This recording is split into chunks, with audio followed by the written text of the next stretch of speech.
Okay, super easy shepherd's pie, or my version of it. I have about half a pound of ground beef. I'm just letting that render down. And a bag of mixed vegetables. I'm only going to use half the bag. A can of cream of mushroom soup. Some instant potatoes. I have water boiling for those now. And some cheddar cheese.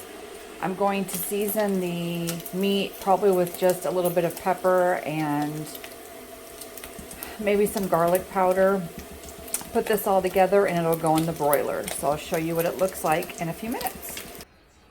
Okay, this is what it looks like in the pan after cooking that meat. I added half of the bag of frozen mixed vegetables, a can of cream of mushroom soup, and just a little bit of milk to thin it out. If you don't have milk, you can use water, that's fine.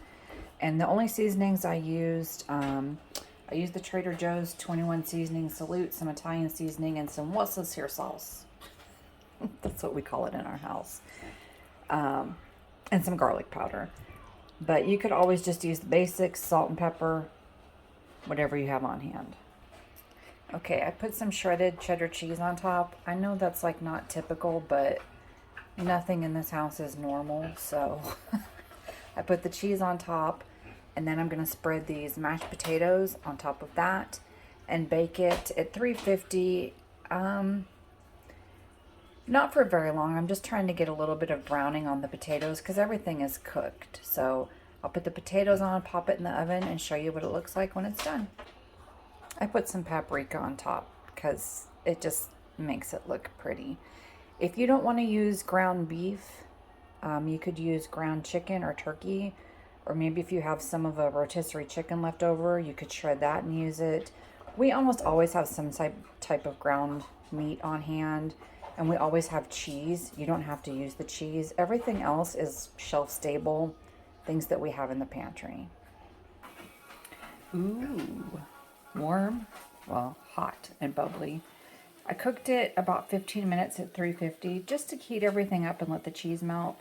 And then I turned the broiler on for maybe 2 minutes just to brown the top of the potatoes. So I'm gonna let this cool down for a couple of minutes so we don't burn our mouths. And scoop into it, and I'll show you what it looks like. There it is, plated up. Looks good. I'm sure it tastes good. I'm gonna wait till it cools off.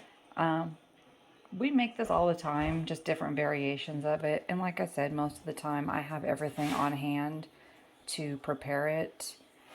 And a lot of the ingredients are just shelf-stable pantry essentials. So that's my version of, I don't know. We're going to call it redneck shepherd's pie.